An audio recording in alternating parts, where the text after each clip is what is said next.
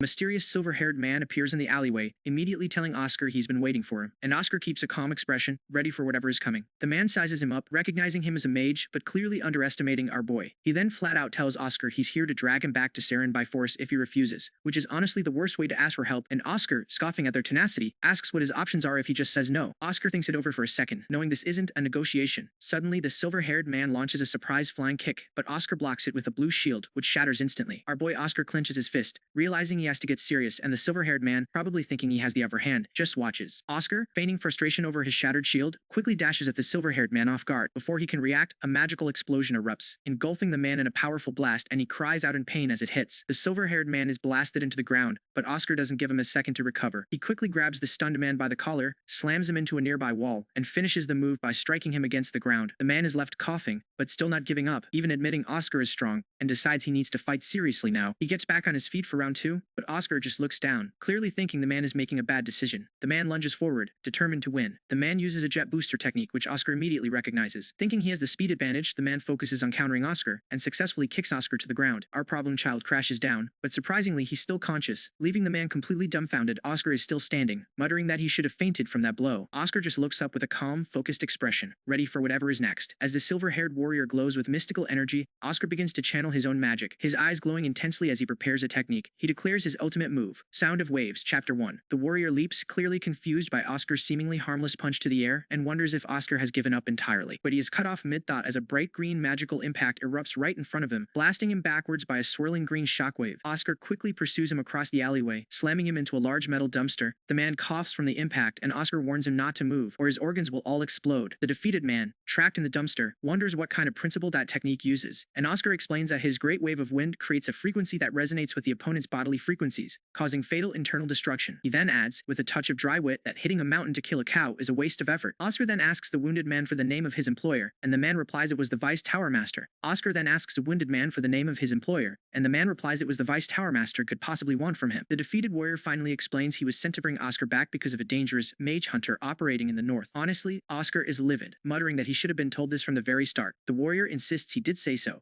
Oscar, confused, brings up the earlier threat of force. He reminds the man that he was going to drag him there by force, and the warrior confirms that was the Vice Tower Master's direct order if Oscar didn't listen. Oscar clutches his head, utterly frustrated that the Vice Tower Master's communication skills don't even cover the basics, asking what kind of bastard sent someone with such mixed messages. Oscar then asks the man his name, and the man proudly declares himself Redan Rockwood. Our boy Oscar just makes a strained face, processing the sheer idiocy of the situation, while Redan, completely oblivious, just laughs confidently. Oscar covers his face, defeated not by Redan's strength, but by his sheer obtuseness. With Redan taken out, as the warrior puts it, he tells Oscar he now needs help to solve his commission. He insists he has a good reason for this, and Oscar, feeling a pang of guilt, realizes he can't make Redan a credit delinquent because the cancellation fee for the commission is huge. Redan then clarifies that his specific commission is to guard a particular person. Oscar reflects that he can't make Redan go broke. Redan, pointing up, explains that his commission is to guard a particular person. Oscar reflects that he can't make Redan go broke. Redan, from there we jump straight to Killian Rockwood, likely Redan's brother, approaching room 1702. Evelyn, Marin's manager, opens the door and welcomes Killian, who is dressed formally. Killian, in a sharp suit, remarks that his attire probably makes him seem a little different from the rumors. Inside, Marin, a pink-haired woman, is relaxing on the bed, annoyed by the interruption, asking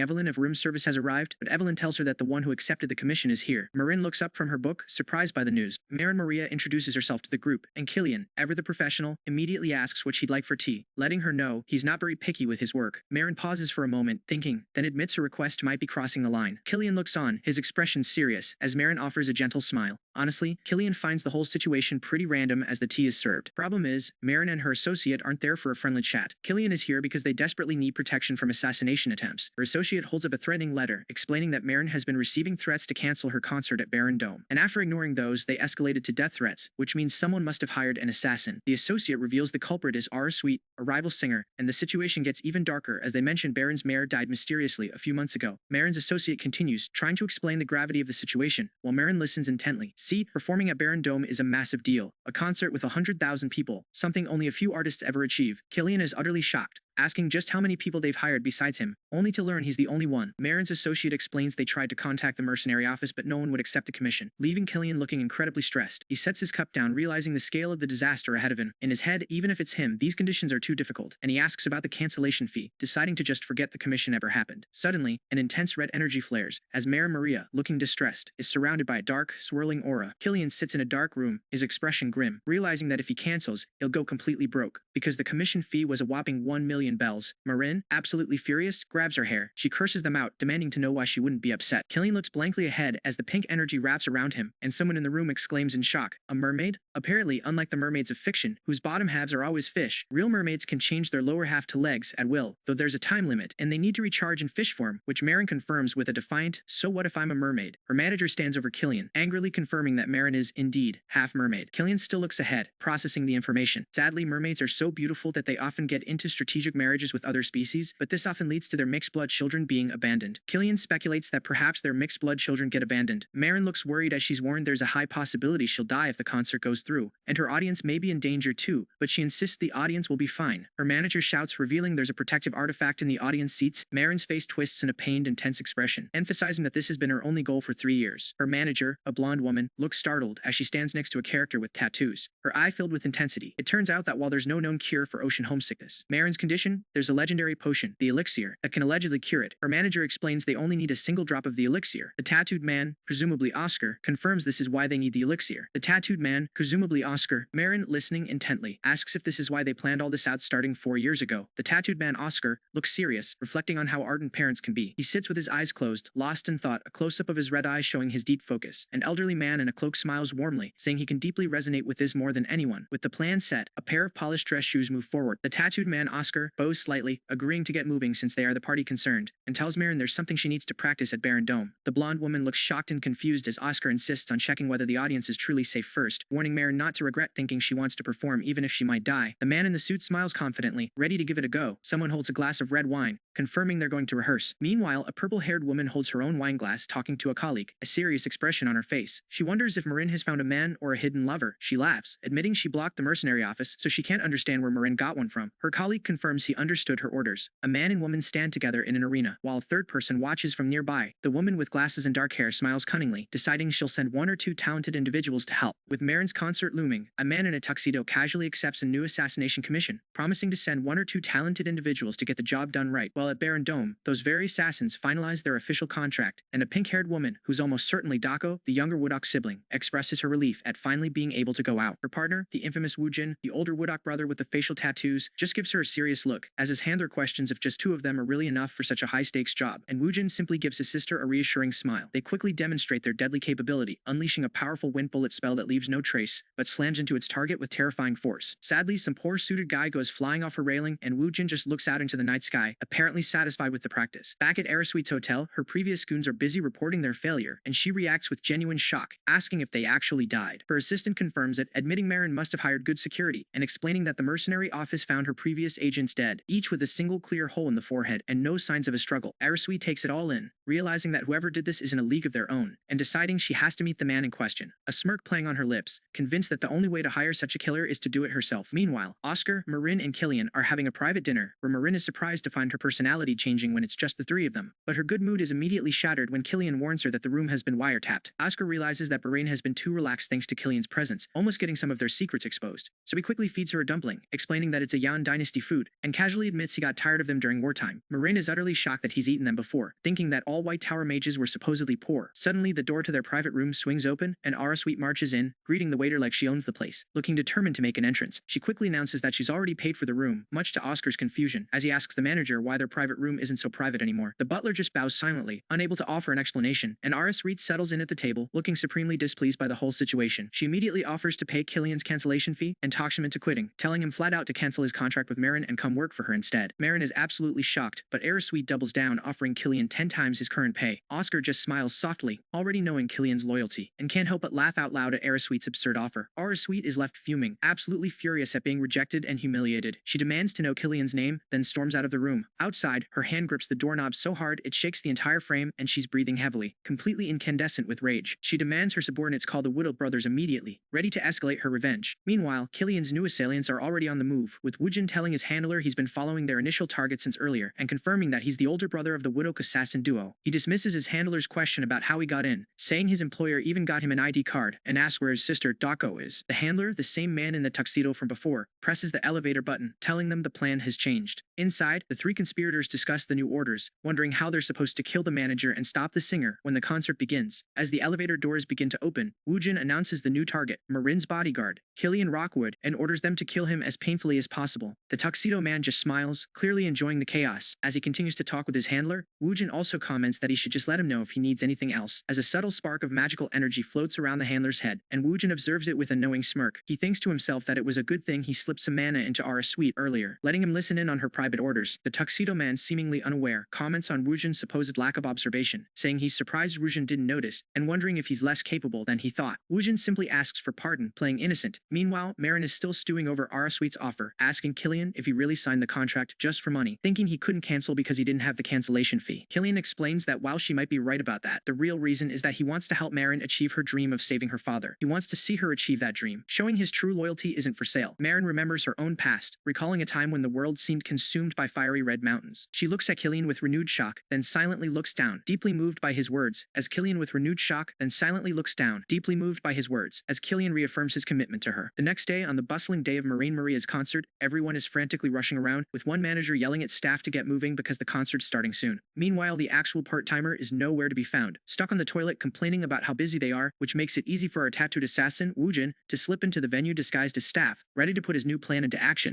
Woojin, one of the Woodok brothers, has been waiting in the concert venue's dirty restroom for a whole day, cramped and aching, ready to get moving, and head upstairs, hoping his brother Dako is also in staff uniform. But then he spots a familiar face in the mirror, Killian Rockwood. Killian watches the man walk away, but his anxious glance back, combined with calluses on his fingertips but not his palm, tells Killian everything he needs to know. This guy is an assassin. What Woojin doesn't count on is Killian's ability to turn a simple bar of soap into a lump of mana. He fires it straight at the assassin. Woojin has no time to dodge. It hits him like a thrown bucket of water. He quickly realizes it's not soap at all, but a concentrated burst of magic. Killian, now surrounded by a magical aura, Manhwa claims he exchanged one shoulder for the assassin's life. He casually walks over the fallen Wujin, thinking he got lucky, but a hidden knife emerges, aimed at our boy's chest. It plunges down, Wujin's blade won't go in, blocked by something unseen. He then notices the tiny needles in Killian's face, just as Oscar appears out of nowhere, holding Wujin at gunpoint and calmly telling the shocked assassin that he's not that slow. The captured assassin looks up, comprehension dawning. Oscar isn't just not slow. The captured assassin looks up, comprehension dawning. Oscar isn't just not slow. He's frighteningly fast, and Wujin is now completely at his mercy. While just a floor away, the concert is already starting, with fans screaming in excitement as Mare and Maria performs. Meanwhile, Dako, Wujin's brother, has been hiding in a dim room, listening to the commotion and realizing his brother is late, so he sneaks out to find him. Dako tries the door to room 47, wondering why his idiot brother got the room number wrong so many times, when he suddenly sees a man in a white coat, who turns around revealing facial tattoos and a sinister grin, and then that same man asks him flat out, "How did you kill my brother?" Killian, our awkward tower master, stands there implying Dako was going to retire after this last commission, but that's not how they roll, because he just scouted independently by the best in this field, which Killian finds incredibly funny, declaring this a duel between an assassin and a mage from the industry's best companies. Dako, clearly not amused, laughs nervously, then quickly envelops himself in dark purple magic, swinging his arm to unleash an energy sphere aimed at Killian, who casually examines a glowing mark on the wall, then dodges the beam, as if merely stepping aside from a falling leaf. Oh, he forgot to tell him something earlier. Dako threatens that even being scraped by his poison magic will cause Killian to be poisoned, and it's already too late, but Killian just stands there, completely unimpressed, because he's actually creating clean oxygen within his own body, which solves that whole problem. Dako, now fully enraged, prepares to attack, fueled by dark energy, and convinced Killian's confidence comes from killing his brother, so he condenses poison balls, focusing his attack. He launches a massive magical barrage. Try to dodge this. Our boy accelerates and prepares to break through in one go. Our problem child Oscar suddenly finds himself in a brutal fight, with some purple-haired bastard taunting him about his dead brother, before kicking him through a glass wall and leaving him to crash hard onto the ground, all while the concert crowd below cheers on, completely oblivious to the chaos happening right above their heads. Oscar lands in a heap, gasping in pain. His attacker casually strolls over, rubbing salt in the wound, but Oscar, with a broken arm and against all odds, refuses to give up, gripping his firearm and trying to fight back, knowing it probably doesn't matter. Of course, the purple-haired antagonist just smiles, deflecting Oscar's bullet with dark magic and melting his gun into slag, declaring the match over and preparing to say goodbye. Our boy can't believe this is happening. Just as the villain goes for the kill, a hand touches Oscar, and Marine's sound-binding spell erupts in a green vortex, blooming upwards like a giant carnivorous plant, catching the antagonist completely off guard and leaving him screaming in pain as the magic affects him with a powerful noise wave, disorienting him and bringing him to his knees, completely losing his sense of direction from the noise. Oscar acknowledges his opponent's tenacity, but the magic ends things quickly, losing his sense of direction from the noise. Oscar acknowledges his opponent's tenacity. Oscar finally relaxes, relieved that Marine remembered his lesson from the rehearsal night, where he specifically taught her to use this exact spell and to trust her instincts for it, ensuring she delivered a perfect performance. Something truly enough. He silently congratulates her for being the best in the industry. 3 days later, Oscar is already back on his feet and fully recovered, thanks to a high-level priest Marine called in, who warns him to be careful because Ara Sweet must be absolutely furious, especially after the show. Oscar, having paid up, is ready to leave the city, but Marine reminds him that Ara Sweet is a spiteful bitch, and to watch his back. Problem is, Oscar then finds himself face-to-face with a blonde elf woman who immediately recognizes him as the genius of the White Tower, from a newspaper. She wonders why a famous mage like him seems so normal, before shaking his hand and securing him as the greatest bodyguard of her life. Another formal figure with the elf observes that Marin truly lives without a care, while the elf excitedly admits she saw Oscar in a newspaper, confirming she knows who he is. Oscar just smirks, still hiding his real name. They make a deal, and the elf woman calls him the greatest bodyguard of her life, which is a bold statement. Meanwhile, elsewhere, someone delivers bad news to Kaya Rockwood about a death, saying the newbie also died guard of her life, which is a bold statement. Meanwhile, elsewhere, someone delivers bad news to Kaya Rockwood about a death. Kaya is skeptical, but the man insists he's not lying, showing her a picture of the deceased, only for her to instantly realize someone is impersonating her younger brother Killian. She's visibly angry, confirming it's not him. The photo shows a completely different man. Kaya asks who is impersonating her brother, with a sinister look on her face. Back at the Sweet family estate, Mark Sweet discusses the Hoover family, the son of the former mayor, whom Mark calls pathetic because he can't undo his father's password magic, which ironically allowed them to discover a top-secret document, and he's not above gloating about how they found it, laughing menacingly. He also plots revenge against the bastard who made his daughter Ara Sweet cry, promising to make him thoroughly regret it, all while acknowledging they can't touch Marin Maria because of her ties to the Emperor. He assures his associate that preparations will be complete in 2 days, ready for fancy fireworks. Our problem child, Oscar, catches up with his special missions teammate Killian, who's thanking him for wrapping up a commission. Killian then casually mentions that Oscar's beat-up condition is looking better, which naturally makes our awkward tower master a little concerned, asking if that's really true. Oscar, probably joking, asks if he'll be kidnapped if he refuses, before pitching Killian a job analyzing encrypted info for a cool 500,000 bells, a seriously hefty sum that Killian quickly dismisses. See, Killian has a more urgent mission. He needs to catch the worst traitor in his forest tribe's history, who is rumored to be active right there in the city, so he needs Oscar to wait and return with him. Oscar, hoping Killian catches that traitor bastard, teases him for not completing a proper goodbye before they bump fists and head their separate ways. After his conversation with Killian, Oscar announces he's headed to the Blood Tower's barren branch, feeling worried because while their blood tracking magic can find even demons, he's not so sure sure about a dragon. Suddenly, Oscar senses a powerful energy presence. Realizing it's coming from someone at least level 7, he spots a mysterious blonde woman, immediately realizing just how incredibly strong she is. Oscar then overhears a bizarre conversation as he moves through the city, with someone asking if they could find them if they were intentionally trying to hide their presence. The other person doubts it, saying it would be hard to even sense they were there, and then asks if a level 3 mage in the city could find them when they hide their presence, as another mysterious woman smirks, finding it all quite amusing. Finally, Oscar arrives at his destination, the Blood Tower's barren branch, feeling excited about what's to come. He enters the shop, tells the clerk he's there to find someone, and is promptly directed to a special room to provide a blood sample. As a door opens and he steps inside, Oscar quickly remembers Edna's blood info and a crucial detail about his own artificial dragon blood. He realizes that even if his artificial dragon blood doesn't have the original's effects, by using Edna's blood info to change its components and structure, the Blood Tower should still be able to find her location, so he carefully prepares a vial to hand over the counter. But as he hands over the vial, the clerk rushes forward to tell him he needs to pay in advance, leaving Oscar absolutely shocked. Oscar, baffled by the advance payment, starts looking over the menu of increasingly precise and expensive tracking services, immediately asking for the special tracking, the ultra-wide, very fast plan. The problem is, he quickly learns his past self, Oscar Sage, used that exact special plan, an insane 108 tape times for free, nearly bankrupting the Blood Tower. If the royal family hadn't paid in his stead after the war, the Blood Tower would have disappeared. And now, decades later, Oscar is realizing that he is the reason the free service for Magic Tower Masters was abolished. He quickly tries to negotiate, offering to pay 1.1 million bells up front and the remaining 400,000 in a few days, and with the clerk's agreement, he signs the contract, knowing he won't get results or a refund if he doesn't pay in full. Just as he finishes, the door suddenly flies open with a loud bang, startling Oscar as someone urgently asks what he's doing there. Grand Hoover Estate sits shrouded in a thick fog, an ominous place for a late-night meeting that Oscar, our problem child from the White Tower, is already questioning, demanding Killian explain the urgent situation before they meet this mysterious person. Oscar then asks Killian about Buzz Hoover, whose situation is, shall we say, complicated, as Killian reveals he successfully found the Forest Tribe trader operating in a fancy place full of people in pain from gambling, drugs, and alcohol. But here's the catch. Killian then reports that Buzz Hoover himself suddenly died in his estate right after planning to open a drug treatment center, making the whole situation feel fishy, and Oscar immediately picks up on it, asking what kind of messed up decryption they're walking into. Oscar asks what needs to be decrypted. Oscar, always one for connections, wonders if the powerful Sweet family has bad blood with the Hoovers. But Killian quickly corrects him, saying it's actually the opposite when it comes to Mark Sweet. As they're processing that, a young boy, Jake Hoover, enters the room, guarded by armored men, and Oscar can only wonder what a kid like him is doing here. Oscar then introduces Killian as a level 4 mage, and the little guy's eyes practically sparkle with awe, which leaves Killian looking incredibly awkward. Problem is, Killian, bless his heart, thinks Oscar is the decision maker, but Jake, naturally, assumes Killian's the big shot, which Oscar finds hilariously ironic. Jake quickly gets to the point, admitting he needs help decrypting his father's data, which he says holds some shocking information, and he suspects it's connected to his father's sudden death. He even details the other suspicious accidents that have befallen his family, from collapsing bridges and falling horses, to exploding car engines and bandit attacks, all suspiciously common lately, making it clear someone is trying to stop them. The problem is, Jake has bravely obtained a brutal contract that makes you lose your life if you can't abide by its contents, stating employees cannot harm or reveal the data. But with Jake's permission, these rules can be overridden. It's a rare contract, but the contents of this entire page will be invalid upon completion of the commission. Oscar, always the tactical one, needs to confirm some things before signing any brutal contract, casually asking if everyone in the room has been properly vetted, which has some of the level 4 mercenaries fuming that a level 3 like Oscar is even questioning them. But our level 1 professor just uses a little wind magic to make them feel the pressure of a stronger mage, easily fooling them and shutting them up instantly, proving his point. For level 4 mercenaries, it was easily done, and Jake is clearly surprised. With everyone properly intimidated, Oscar demands the contracts, and in a flash, he's tearing them apart, revealing these documents, which Oscar declares are fake, and the attendant who brought them is complicit, as Oscar even names the hidden mercenaries, Ton Frank and Code Barry. Killian, seeing his cue, immediately springs into action, kicking and lunging at the armored opponents who clearly work for whoever planted the fake contracts. He pins one to the floor, who quickly begs for mercy, but Killian, ever the professional, needs to know who they're working for. After all that chaos, Oscar clears his throat, ready to make his move, calmly informing Jake that he'll take a cool $500,000 for decryption and another $500,000 for decryption and another $500,000 for hiring both him and Killian as mercenaries, totaling a cool $1 million. The problem child himself is quite pleased when Jake, utterly shocked by the reveal of the traitors, readily agrees. He smiles, and Jake loves it. Jake, clearly trusting Oscar now, takes them to his secret hideout, a place he's never shown anyone before, where he reveals a mysterious bag from his father's personal safe. Oscar, with a glowing eye, immediately identifies 3 spells on it, triple encryption and resistance magic, and Jake, understandably nervous, asks if he can even open it. But our boy Oscar, the former Grand Magus, effortlessly breaks the seals and pops open the chest, making gasp at how easily it was done. Jake, overcome with gratitude, starts reading the documents, but sadly, it's not the shocking info about his father's death he expected, just details of political and corporate corruption. Oscar, ever insightful, comments on how quickly 10-year-old children mature and barren, drawing a parallel to Lloyd's own early maturity, before directing Jake to look deeper, suggesting the real clues aren't in the ledgers, but perhaps hidden somewhere else. Oscar and Jake are digging through Buzz Hoover's journal, when the problem child child himself spots a familiar name, and Jake nervously reads how his father thought Barron was finally becoming a better city, all thanks to him and his business partner Mark. Honestly, this feels like an award speech, as Buzz brags about cleaning up the city and making it a place of alcohol and gambling, instead of alcohol and gambling and drugs. He credits this achievement to himself, the citizens, and his business partner Mark, but then Buzz admits that after interrogating over 100 drug dealers, he found they were all selling for some mysterious organization, likely a huge corporation or politician, and he says he needs to talk to Mark about it. Oscar, naturally, can feel the dramatic irony setting in, realizing Buzz was way ahead of him on the investigation. Oscar offers to read the rest, and on September 1st, Buzz's tone takes a drastic turn, finally realizing that Mark Sweet is, in his words, a piece of shit. Buzz admits he wants to grab the bastard by the collar, but holds himself back, knowing the fate of 600,000 Barron citizens hangs on his decisions. Then we read about September 18th, the day before he was set to open a drug treatment center, where he had a meeting with an official from the Imperial family. In his final journal entry, Buzz hopes this day will pass well so he can cleanly erase happy ending, which, sadly, Oscar and Jake know is the exact day of his death. Meanwhile, someone, presumably Mark, smirks over a grave, knowing his plan succeeded. Jake can't hold back his tears, completely devastated by the truth. Oscar, the problem child, gently reminds Jake that they are mages from one of the 4 main magic towers for a reason, and he promises to make sure this scumbag Mark pays the price for his sins. Killian, with his distinctive face tattoo, points out that the situation is way more serious than they thought. Realizing Barron could fall into the hands of a massive drug cartel, Oscar confirms it, explaining that the problem is not if Mark, that bastard, plans to take over, but when. Killian can only stammer in agreement, and a third team member, utterly shocked, asks if they should evacuate Jake, because the scale of this whole mess is too big for a head-on fight. Oscar agrees, explaining they'll need outside support, but it's clear he has no intention of backing down. Then, in a stroke of absolute luck, someone asks Jake if he has a call crystal ball, which he nervously produces from a drawer. Oscar notes the utterly Manhwa-like timing of the reveal, and he immediately activates the relic, commenting on how lucky they are that it still works, since he's only read about these things in books. He hopes the elders aren't late, already preparing for the next step. From there we get a quick flashback to a ball management department, where a new recruit is asking his perpetually yawning superior what exactly it is they do. The new recruit, enthusiastic about the department's historical significance, can't believe his superior has done nothing but yawn for 3 whole days. He asks if his superior has done nothing but yawn for 3 whole days. He asks if his superior knows anything about the department, who explains their job is to simply write down numbers when the crystal ball shines and then analyze them. It sounds a bit cumbersome, which it is. Apparently, before magic engineered communication devices, this was how everyone connected across the entire world, with a vendor even showcasing a mini crystal ball that fits right into your bag. In the past, everyone carried these, and if someone needed to talk, they'd send your unique number, letting you know they were looking for you. The recruit, shocked, asks if these handheld crystal balls were portable, and his superior condescendingly asks if he's heard of code, which the recruit nervously confirms he knows. He explains these were used for urgent news during wartime, and the recruit, intrigued, asks if their role is to relay that news. The superior, looking panicked, admits it sounds fancy, but they haven't been contacted in 18 years, just as the crystal ball behind him suddenly starts shining. He stares in utter shock as it glows brightly, wondering why this is happening all of a sudden. Panicked, they start scrambling, writing down numbers as the message comes through. Barron is at risk of being taken over by the Empire's greatest drug cartel. Happy ending. And tonight is the crucial moment for their plan to spread drugs across the nation. To make matters worse, the security cameras have been disabled, giving the infiltrators free rein. Now back in the present, a group of mercenaries are gathered in the forest for the mission, but this is going to be a disaster. Samuel, the leader of one mercenary group, tries to get everyone to follow a plan, but another mercenary leader immediately fires back, questioning his authority and declaring they're going to move independently. Jackson, the leader of the Jackson mercenaries, follows suit, stating his group will also act alone. Samuel is beyond frustrated, knowing there's no organizational power when 152 mercenaries from 10 different offices who never worked together are gathered. His subordinate wants to discipline the rogue level 4 leaders for their massive egos, especially since someone disabled the cameras and yet they still dared to move first. Samuel, surprisingly calm, says he expected this, since the employer's daughter put a huge bounty on Killian, which of course makes all these idiots want to rush ahead. The mercenaries cheer, rushing off to reap all the benefits, but as one steps forward, a hidden trap activates, leaving him screaming in pain with a bleeding ankle. Turns out someone anticipated their lack of discipline, and this chaos is only just beginning. Honestly, if you thought the situation with all those mercenaries couldn't get worse, you would be dead wrong, because someone is cutting them down in the forest, and one poor guy even steps on a mine, getting a brutal surprise when his friend yells at him to stay still. Green magical energy is swirling across the forest floor, and while one of the mercenaries shouts to take cover, the attacker swiftly takes out another of them with magic, leaving the rest screaming and running for their lives. A mysterious figure crouches in a tree, overlooking the panicked chaos below, while a bright impact flashes in the sky, and this unknown attacker, with glowing red eyes, coldly states that running around so frivolously in the forest must mean they want him to kill them. One mercenary hides in terror next to a bloody fallen body, muttering curses, and then he desperately begs the attacker to just leave. He watches, frozen in panic, crouch behind a tree with his rifle, wondering if if the unseen attacker is finally gone. The poor guy is bleeding, longing for water, and convincing himself he won't end up like the others. But then the mysterious figure with red eyes and a facial tattoo appears directly in front of him, making him ready his firearm in a desperate attempt to fight back. He fires repeatedly, but the bullets strike the mysterious character's body with no effect, who simply moves swiftly through the air, avoiding the hail of gunfire, leaving the mercenary to wonder why they aren't dying. Meanwhile, Killian is sitting on a roof at night, observing the area, using thermal imaging magic on his eyes to discern enemies hiding in the forest. He efficiently takes out a thermal image target with a wind spell, but it's clearly taking a toll as he rubs his exhausted face. He then activates a green scanning magic light, telling his display that he's Killian, and those two blips are his allied mercenaries, while the roughly 50 other enemies are currently running away, with the remaining mercenaries protecting Jake at the estate. A close-up of the radar screen displays numerous enemy icons scattered across the woods, and a young man nearby expresses surprise, wondering if the battle is over now. However, the radar display then shows movement icons over the forested area, with the enemies bizarrely running back towards the estate. Killian looks concerned, thinking they must be exhausted, but the speed they're traveling at makes absolutely no sense. Suddenly, Killian stands in the forest, watching as two guards run towards him, excitedly yelling his name. Killian questions if they're both safe, to which one of the soldiers boasts that they drove away 150 enemies with just 4 men. Killian stares ahead with a serious, intense expression as he watches shadowy figures run through the woods, realizing that no sane person would return. He strikes a cloaked attacker with a powerful blow, grabbing the man's collar in a tight chokehold, and then delivering a devastating knee strike to the attacker's head. Killian stands over the fallen opponent, while one of his guards falls in pain, clutching his throat, realizing this technique is similar to the one a traitor used on their tribe chief. As another attacker is struck from behind by a sword, yelling about something strange happening, a silver-haired woman with facial tattoos appears in the woods, greeting Killian with a long time no see. A close-up shot of her glowing red eyes reveals it's Kaya Rockwood. Killian recognizes Kaya Rockwood, noting it's been about 4 years since they last met. He confronts her, asking if it's true, and she slyly asks if he means the part where she tried to stop him and he lost his mind. Killian clenches his hand, saying he must hear it from her himself, because Kaya Rockwood was once his idol, someone he believed preserved the right ways, but not the Kaya Rockwood he knows now. We then flash back to a shadowy figure crouching and moving quickly, an attack happening, and a character being stabbed from behind, leading to a tragic execution in the woods. Back in the present, Killian begs her to deny it, to tell him everything is a misunderstanding, especially about the person she loved so much. His expression is serious and intense, as he stands in the night forest looking utterly betrayed. Kaya Rockwood, however, simply smiles coldly, holding a finger to her lips, then looks down with a mocking expression, commenting,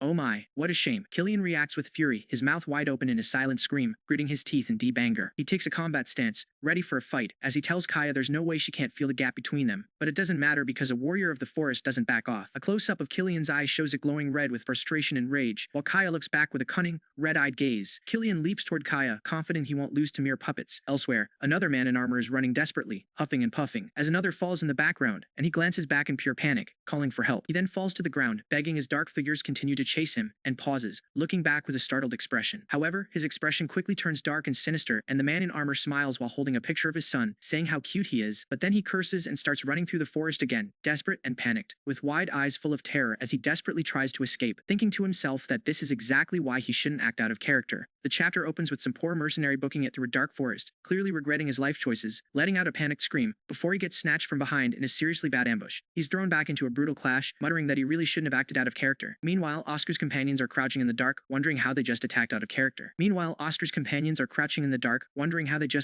Suddenly, one of them spots our boy Oscar, calling out his name in relief. His team rushes up to him, scared out of their minds, but mostly just relieved he's safe. They describe the puppet-like monsters they just faced, things that keep running even with a knife embedded, moving with broken arms and legs, and clearly feeling no pain. Apparently Killian already called in the intel, and Oscar gets a close-up of a photo where a lion-masked figure points at Radon's daughter. Just then, the enemies come again, and Oscar's team is screaming for him to make a move, connecting Radon's daughter to Kaya Rockwood. They explain that her king's tattoo is probably what's causing all of this, a rare artifact given only to the strongest warrior of each forest generation, and it's not a simple tattoo at all, but one that disappears from the user's body upon death. The tattoo could, theoretically, enhance its user to turn allies into fighting puppets, which is sending Oscar's team into a full panic, and that's the only reason it was ever transferred to the most righteous. Oscar, ever the pragmatist, has one basic question on his mind: why is Radon's daughter doing this in the first place? As his soldiers watch on in desperation, Oscar realizes there is a method to end this, and gives himself exactly 30 seconds to channel it. His worried companions stand behind him as he begins to channel, while the puppet battle rages on, and a soldier screams as a magical attack strikes nearby. Oscar stands with his eyes closed, his chest glowing as he channels magical energy through an amulet, until he finally opens his intense blue eyes, his hands pressed together near his chest. Just like that, the forest battlefield is cleared, with several fallen figures around him, and our problem child announces that it's done. Meanwhile, elsewhere, figures are engaged in another brutal combat, with two soldiers reacting in utter shock, while Oscar clasps his hands in a gesture, looking forward. Combat, with two soldiers reacting acting in utter shock, while Oscar clasps his hands in a gesture, looking forward calmly. Two characters look on with bewilderment as one of his team asks if Arden isn't coming with them. Oscar looks to the side, saying he has to bring someone else with him. And as a massive magical explosion erupts in the forest, a fast-paced energy clash rips through the sky, with energy arcs striking everywhere and impacts echoing in the forest canopy. Killian is clashing fiercely with Kaya Rockwood, who reaches out with a dark glowing hand, casually commenting that Killian's fixed a lot of his bad habits. Her hand extends with glowing claws as a glowing red slash narrowly misses Killian. The long white-haired Killian lies defeated for a moment, before their hands collide again with magical energy. Kaya mocks him for being too honest and unable to fool his enemy, but Killian fires back that a true warrior of the forest doesn't use such nasty tricks. She reacts in surprise, as someone warns Killian that they never turned off something, and tells him to duck, right before a powerful magic beam causes a massive explosion near the fighter. Kaya looks at the swirling energy, wondering if that was a bullet made of wind. She quickly deduces that it must be the same bastard who cut off her morale boost. Honestly, she's pissed, realizing that other than her brother, the only White Tower mage in Baron is Oscar, a level 3 mage, and she can't believe he's cutting off a mana thread connected to a level 7 like her. Killian cries out in pain as lightning energy strikes his arm, leaving him vulnerable, but Kaya, ever confident, deflects a magical beam, telling him he dreams big if he thinks he can land a blow. She blocks another incoming attack with her hand, wondering where this annoying rat is squeaking from, calling him cute. Kaya decides she'll gladly find him then. An intense magical energy glows throughout the forest foliage. Suddenly, her striking red eyes open wide in surprise. She's utterly shocked because Oscar is nowhere, even after she scanned a 3-kilometer radius around herself. As someone in a dark suit strikes, a forceful impact hits, sending a white-robed character flying backward, coughing up blood and then hanging their head, completely defeated. This high-level female mage is clearly at least level 7 or above, and a close-up of her smirking face reveals her piercing red eyes. The wounded white-robed figure, Killian, leans against a rock, confronting his opponent, barely able to say, "Traitor, focus. Your opponent is me." Kaya responds with a surprised, "Oh my." A clenched fist radiates with magical fiery energy as a character strikes a dynamic mid-air pose in a hazy, mystical environment. A powerful explosion erupts directly over a robed figure who coughs up blood, eyes wide with shock and pain. Kaya looks over the surroundings, wondering if the attack came from this direction. Oscar, the sneaky level 3 kid, notices her heeled boots stepping firmly onto the dark ground. He warns her that her sole mistake is not running away as a powerful blue energy beam shoots through the forest. Oscar rubs his eyes, wincing in pain, thinking he should get Killian to wake up soon. He figures it'll still take Kaya some time to get there since he's a kilometer away, calling the royal family bastards slow. In his head, he knows this is better, because with Killian and Kaya separated, he can head toward Killian and bump into Kaya. Oscar is convinced she'll be looking through the forest for a while. So, suddenly, a magical explosion erupts right beside him, and Oscar thinks, "Oh my, I made a rough estimate, but I was right." A mysterious silver-haired woman appears right in front of him with a single leap, prompting Oscar to realize she came here instantly, and that's why he couldn't find her with a scan. Kaya reveals that Oscar has been perfectly imitating the monocode of the tree, which she recognized immediately. She smiles sinisterly at Oscar, greeting the level 3 mage. Oscar, ever calm, responds by asking if they've met before. Our little mage Oscar instantly recognizes the silver-haired woman confronting him, realizing they've definitely met before, and it seems like she knows him too, casually asking why he's working for Mark Sweet, which completely catches him off guard. She even has the audacity to ask why he'd ever become Mark Sweet's subordinate. She scoffs at the idea of being a subordinate, proudly announcing she's a tattooist, which definitely surprises Oscar since he thought that particular title only belonged to his tower, but she quickly drops another bomb, mentioning she knows all about the Purple Brigade and calling them the Mafia. Oscar's running the math in his head, wondering how she'd know about such a notorious criminal organization, but claimed to be unaware of any other tattooists. Just then, Killian, still clearly injured from his previous fight, rushes in, shouting Oscar's name to make sure he's safe, and our tattooist antagonist is actually a little surprised he got there so fast, with Killian asking if Oscar can even fight in his condition, thinking they'll need to work together to take her down. The problem is, their opponent isn't interested in a polite pause, playfully asking how long they're going to keep talking in secret, even mocking them for their strategy meeting, claiming she's curious what else they'll show her. Oscar knows he only has 10 seconds to make his next move count. Just 10 seconds. Killian, ever the loyal team member, charges up with a fierce red energy, showing his true power with glowing marks appearing all over him, which actually surprises Kaya, as she radiates her own red aura and welcomes him, calling him a true warrior of the forest. What follows is pure chaos as Killian unleashes a magical vortex and a massive explosion, forcing Kaya to block with glowing energy, but she's actually enjoying the challenge, smiling manically and urging him on, as their battle fills the forest with powerful magical energy. "Now, this is a little fun," she cries out, egging him on. "Yes, bring it on." And Killian pushes himself, urging her to try and surpass her limit, giving it his absolute all. Sadly, Killian pushes himself too far, collapsing from mana exhaustion, leaving Oscar to sigh in frustration, muttering that this is exactly why he told him not to follow, and that the whole situation is more annoying than I thought. Meanwhile, Kaya, ever unbothered, simply notes that Killian is done for. What she doesn't know is Oscar isn't done yet, suddenly disappearing from view, and then reappearing, glowing with magic as he activates a powerful technique he calls Lonely Garden, trapping Kaya inside a massive, shimmering sphere of energy that completely surprises her, and she instantly realizes it's a space that blocks both air and mana. Oscar, quite pleased, confirms her understanding,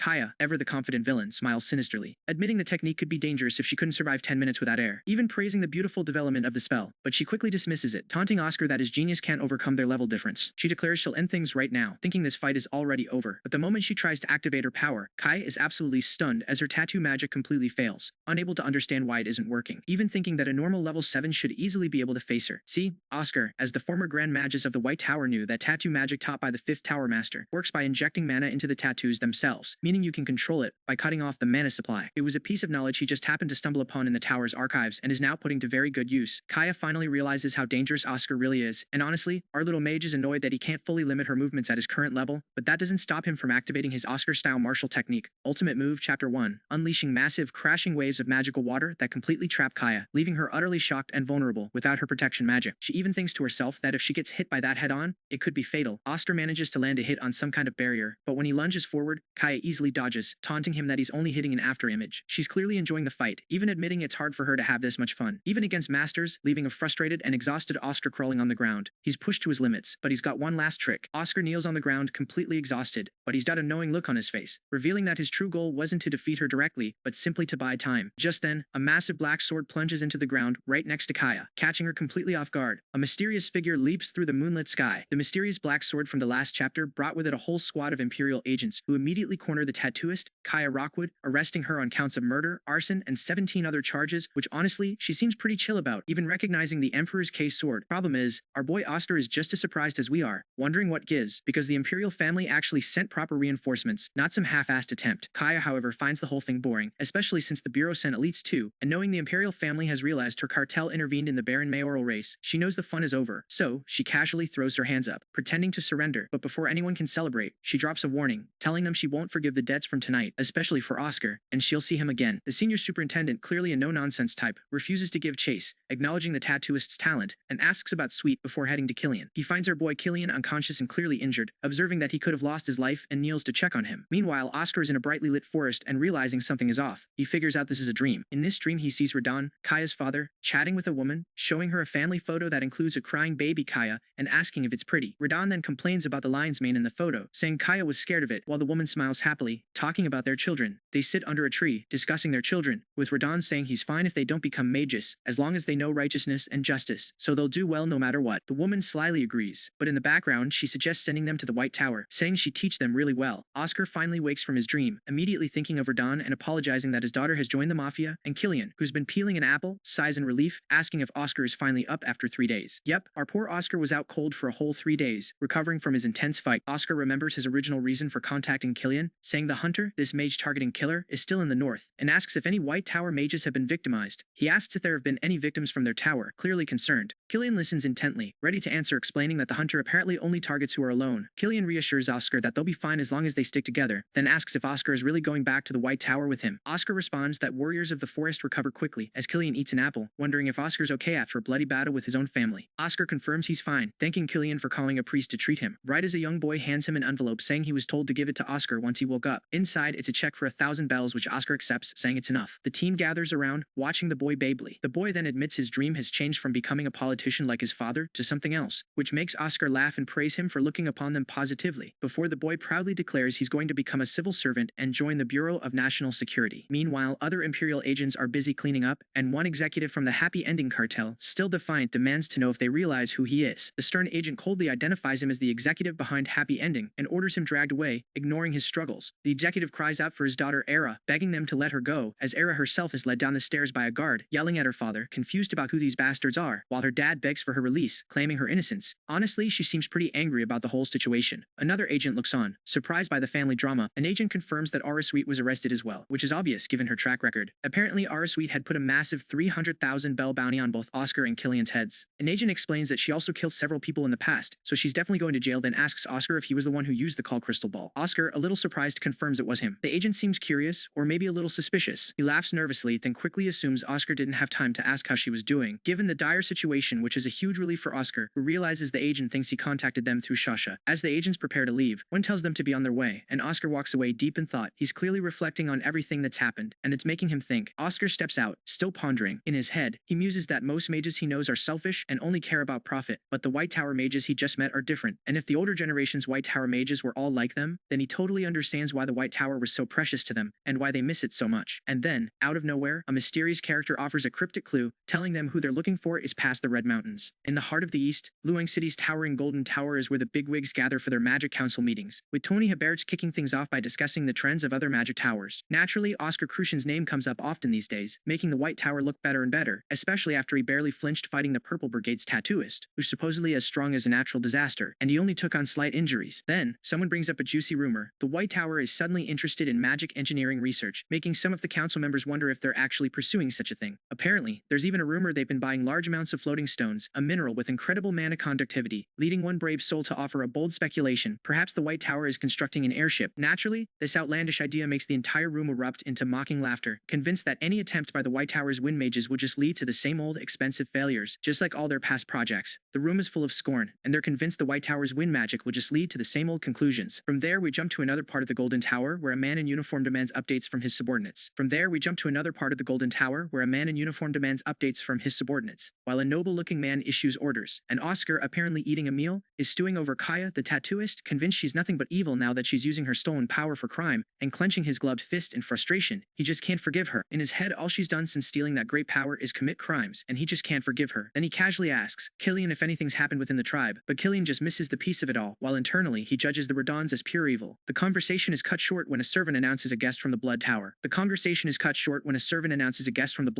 Klein Methes, the Baron Branch leader, who quickly introduces himself to Oscar.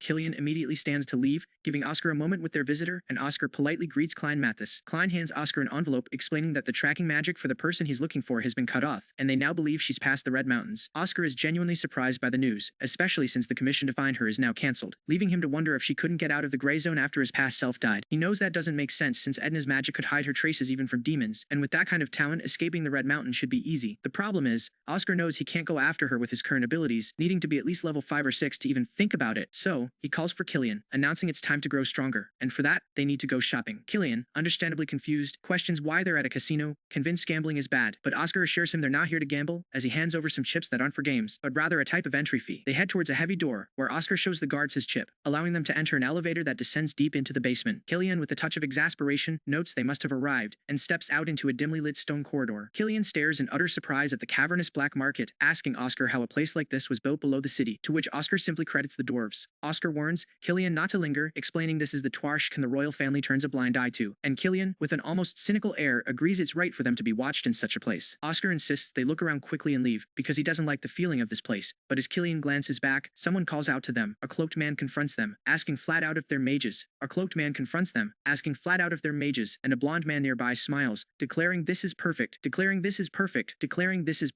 Oscar and Killian are just trying to get through the crowded black market, when some unknown jerk abruptly stops them, demanding to know if they're mages. This immediately draws the concern of another mage, Jonathan Polt, who steps forward wondering why his companion is picking a fight so quickly. Turns out the rude guy's Burned Bodley, a level 4 mage from the Golden Tower, who quickly introduces himself, as does his more polite companion. Jonathan Polt, also a level 4 mage from the Golden Tower, who quickly introduces himself, as does his more polite companion, Jonathan Polt, also a level 4. Oscar and Killian then introduce themselves as fellow level 4 mages from the White Tower. Jonathan Polt immediately perks up, realizing he's just met Killian Rockwood, the famous rising star from the White Tower, which Oscar confirms. See, they want to work with mages and Baron to track someone who might attack them, ensuring they can catch him. Jonathan hands Oscar a magic-infused business card, which is connected to his own, serving as a real-time tracking device. Oscar, always sharp, instantly connects the dots, asking if this sudden alliance is because a Golden Tower mage recently fell victim to the Mage Hunter. Jonathan apologizes for Burn's aggressiveness, then the groups quickly exchange their tracking cards. The Golden Tower mages quickly take their leave, and Oscar remarks on how weird they were, asking if all Golden Tower mages are like that. Killian confirms they usually are, but then claims warriors don't rely on miscellaneous items, which Oscar points out to Towden's a nearby merchant. Our problem child himself and Killian continue looking for helpful battle equipment, though Oscar already knows most things in a black market are likely stolen or looted from tombs. Oscar stops at a stall examining the wares, thinking that anyone who says masters don't blame their tools is an idiot, because true masters care most about their gear. He spots an ornate bracelet, which the elderly merchant claims is an artifact, alone greater than all other items in the stall. In his head, Oscar knows that 99.99% of things sold as artifacts are scams, because real artifacts are usually found in ancient dungeons, not casually sold here. Despite his skepticism, Oscar asks to try on the delicate item, knowing it's risky, and slides payment onto the wooden table. As he puts on the bracelet, it instantly drains a shocking 30% of his mana, leaving him utterly stunned. But then, a delighted smile breaks out on his face as he realizes the incredible power he's just activated. Our former Grand Magus observes the advanced magic, declaring it far more intricate than anything he he'd expected, and admits he hasn't seen such an exquisite clone before. The merchant, watching Oscar's reaction, sighs in disappointment that he didn't fall for the scam. Oscar, however, notes that the clone's maintenance period is far too short, implying a significant flaw in the item. Oscar, always the shrewd negotiator, questions the merchant about how long he's had the item, who tries to deflect, saying it's none of his business how customers use it, but Oscar instantly calls him out on the lie. The merchant, realizing he's been caught, grumbles but accepts Oscar's offer of 2.5 million, still considering it a good deal for the artifact. Hillian, eating a snack nearby, looks genuinely worried as Oscar stands over the merchant, nervously offering anything if he just won't kill him. As they head back to the White Tower in their carriage, Oscar remarks that if this artifact were at an auction instead of the black market, it would have easily been 10 times more expensive. Killian agrees it was a good purchase, and Oscar admits the engraved magic is something even he, the former Grand Magic, is something even he, the former Grand Magic, doesn't fully understand yet. He begins experimenting with the clone, noting it's better than he expected, and wonders if it can move independently like his old Trinity weapon. Oscar is convinced this is better than he expected. Our little mage is convinced the artifact was indeed found in an ancient dungeon, made by a truly high-level mage, not just a merchant's lie. Suddenly, Killian pulls out his business card, which is vibrating, realizing the Golden Tower mages are already checking if they're still alive. Oscar, already worried, instantly notes that they said they check only once every 2 hours, which means something is definitely wrong. As he looks out the carriage window, an unknown person yells for them to move, indicating trouble ahead. Oscar and Killian are immediately concerned as their carriage encounters a strange stumbling figure on the road, knowing this is definitely not good. The Golden Tower's Burned Bodley, who must have been in the carriage behind them, steps out to help the collapsed individual, only for the injured man to reveal that Jonathan Pold, their new acquaintance, has been abducted. Oscar kneels by the injured person, who explains they barely escaped after being abducted too, and our awkward tower master wonders which crazy bastard would dare abduct a Golden Tower mage. The injured man, looking up at them, confirms that Jonathan was captured by the mage hunter, but then a chilling, sinister smile creeps onto his face as he clutches a pendant, clearly setting up the next phase of the trap. A blood-curdling scream pierces the stormy night, and luckily Oscar, Killian, and Francius arrive on the scene just as the chaos begins. Oscar, ever the strategist, quickly lays out a plan. They'll go in, meet their target, and then knock him out, which Killian naturally thinks is a great idea. Problem is, the second Killian shoves the heavy door open and steps inside, he and Oscar are met with a huge surprise, because there's a massive explosion that sends poor Killian flying backwards, landing hard on the floor at a dropped toy. Oscar, seeing something is seriously strange, quickly finds a bound, bloodied figure in a chair, and he and Killian stare at it in the dim light, a menacing expression on Killian's face, until the grim reality hits them. The captive is already dead. Oscar immediately rounds on Killian, furious that he would just recklessly rush into a situation like this without thinking. But before they can finish arguing, some unseen attacker ambushes Francius from behind, greeting him with a taunting peekaboo. Oscar and Killian stare down their new assailants, who, like the arrogant idiots they are, gloat that this was merely an invitation, and they consider Oscar's group their first prey. Oscar listens with a cold, focused expression, knowing this is exactly what he suspected. The Golden Tower alliance was a setup from the start, but before these clowns can keep talking, Killian lets loose a punch, his hand glowing with so much energy that it almost takes off one of the attacker's heads, leaving them absolutely terrified as the strike closes in. The attacker barely dodges the hit, gasping in shock at Killian's crazy speed. Then, another enemy taunts Killian and drops a business card, which Killian inspects with intrigue. Oscar realizes it's the enchanted card they exchanged earlier, making the trap even clearer, and he recalls his previous suspicions, wishing he'd been more careful. He mentally kicks himself, thinking he should have been more careful with these bastards. The main antagonist, a Red Tower mage, then gloats about their honor to be the White Tower's first prey, as he casually conjures a flame on his finger. Of course, Red Tower mages live with fire next to them from the moment they open their eyes to the moment they go to sleep, which Francius watches with confusion. Oscar points out to Burn that it's strange the mage didn't even scream once when he was hit, as Oscar stands calmly amidst roaring flames. Another mage adds that this means Red Tower mages won't lose their flames to a mere balanced mage, like Oscar. The arrogant Red Tower mage then conjures a massive swirling flame, ready to attack. Burn, one of their Golden Tower allies, gets caught in the fire, yelling in confusion and panic. That's when another assailant grabs a hostage holding a knife to their head and demands Oscar's group give up. Oscar, utterly unimpressed by their pathetic threats, simply asks, "What?" which only causes the antagonist to express frustration, as these fools brag that Oscar won't get another rising star like this White Tower hostage. The assailant holds the knife even tighter against the hostage's throat, thinking they have Oscar cornered, but Oscar, shocking the attackers, summons a massive pillar of water to counter the fire. Another antagonist then mocks Burn as pathetic, unleashing a powerful lightning strike, which lands squarely on another silhouette, sending them screaming as they're struck by lightning. Oscar stands over a newly collapsed shadowy form, letting out a satisfied "huh" as the defeated mage sprawls across the stone floor. Suddenly, the attackers completely lose their minds, realizing the hostage has vanished. They panic, asking how Oscar performed such a trick, wondering if it was clone magic. The antagonists look tense and sweat, staring in silence as the gravity of the situation sinks in. Chaos ensues as another character screams and runs away in panic, their feet pounding down the stone stairs, abandoning the fight. Oscar then calmly reaches out and grabs something, confirming he made it. He then stands over a wounded, gasping mage, finishing them off with a steam explosion, before another pathetic enemy pleads for his life, promising to return all the magic he stole if Oscar saves him. But Oscar, enveloped in a green aura, just gives him a cold, contemplative look, asking if he should save someone who just admitted to stealing magic. In his mind, he should be giving that stolen power back to its rightful owners, not granting mercy. With a sharp, magical gesture, Oscar delivers his judgment on these bastards. He has no pity for the weak, nor cares for what's right or wrong by their standards, as one of them is consumed by fire. A silhouette of an enemy is engulfed in bright, roaring flames, and Oscar then calmly carries a figure away from the burning building, because to his standards, they simply didn't measure up. Our story opens with a mysterious character taking a phone call, clearly not happy with the outcome of whatever mission just ended, demanding to know what caused the failure, especially when their subordinate mentions the Imperial family. They get so frustrated that they start tapping their pen, until it snaps completely. Honestly, it's a bit hilarious to see them lose their cool over the phone, and it's clear they plan to move personally after this. Back at the White Tower, Hamel Glimwitz, the Vice Tower Master, gives Oscar and Killian a huge congratulatory hug, telling them he just received news about the affected magic towers, and warns Killian not to be careless with magic towers, and warns Killian not to be careless with magic tools. He then praises Oscar for his good work in the library, which apparently earned our boy a nickname. Oscar is surprised to hear that, thanks to his incredible work in Baron, people are now calling him White Witch for his refined and elegant casting. Honestly, Oscar just wanted something a bit cooler, like Killian's Rising Star nickname, or Senior Superintendent Walker's Black Sword. Just then, a knock at the door announces Kareem Fernian, a level 6 mage from the Red Tower, who steps in with formal shoes, interrupting Hamel Glimwitz's urgent report. Kareem immediately delivers some shocking news. The legendary mage hunter is dead. Kareem, a traditional blood purist who believes only nobles can use magic well, can't believe that two mere level 4 mages like Oscar and Killian could have possibly defeated such a legend. Oscar, already annoyed by the elitism, internally thinks of him as someone who believes only nobles can use magic well, and Kareem quickly asks who the hell Oscar and Killian are, prompting Oscar to introduce himself as a level 3 mage of the White Tower, and Killian are